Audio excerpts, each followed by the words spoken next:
స్వర్గీయ కాకా వెంకటస్వామి 9వ వర్ధంతి సందర్భంగా చెన్నూరు నియోజకవర్గంలోని ఇందారం గ్రామంలో కాంగ్రెస్ ఆధ్వర్యంలో హైస్కూల్లో విద్యార్థులకు పుస్తకాలు, పెన్నులు, పండ్లు పంపిణీ చేశారు.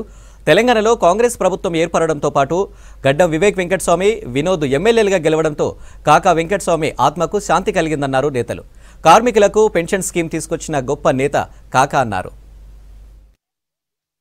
ఫౌండేషన్ కానీ విశాఖ టెస్ట్ ద్వారా కానీ ఖచ్చితంగా వాళ్ళు అండగా ఉంటున్నారు.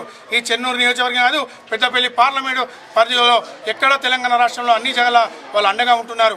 అదేవిధంగా కాకా వర్ధంతి ఇలా ఈ అధికారికంగా ఈరోజు వాళ్ళ కుమారులు అసెంబ్లీలో ఉంటూ మరి అధికారికంగా ఈ ప్రభుత్వ పరంగా చేయడం చాలా సంతోషకరమైన విషయం. అదేవిధంగా కాకా ఆత్మకు శాంతికి చేకూర్చాలని చెప్పి కోరుతూ మరి తెలంగాణ రాష్ట్ర ప్రభుత్వంపై కూడా కాకా దీవెనలు ఉంటారని చెప్పి కోరుకుంటూ మరి వాళ్ళ కుమారులపై కూడా రేపు వాళ్ళ మనుమడు ఖచ్చితంగా ఇక్కడ పార్లమెంట్ సభ్యుడిగా గెలుపొందాలి, వారి ఆశీర్వాదం ఉండాలని చెప్పి మనస్ఫూర్తిగా కోరుకుంటున్నాం. శ్రీ స్వర్గీయ వెంకటస్వామి గారు 9వ వర్ధంతి సందర్భంగా చెన్నూరు నియోజకవర్గంలోని తీపూరు మండలంలో గల ఇందారం జెడ్పీఎస్ఎస్ హై స్కూల్లో విద్యార్థులకు పుస్తకాలు, పెన్నులు, పండ్లు పంపిణీ చేయడం జరిగింది.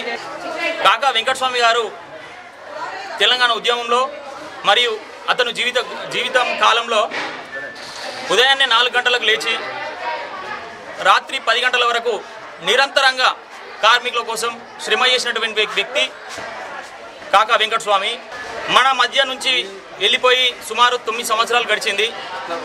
ఈ 9 సంవత్సరాలు గడిచిన కాలంలో తెలంగాణ రాష్ట్రంలో కాంగ్రెస్ ప్రభుత్వం అనేది అధికారికంగా జరుపుకుంటున్న మొట్టమొదటి కాకా వెంకటస్వామి గారి వర్ధంతి. గడ్డం వినోద్ గారు చెన్నూరు నియోజకవర్గం నుండి గడ్డం వివేక్ వెంకటస్వామి గారు ఈ సంవత్సరం గెలుపొంది కాకా యొక్క ఆత్మశాంతికి రెట్టింపు అయిందని మేము కోరుకుంటున్నాము.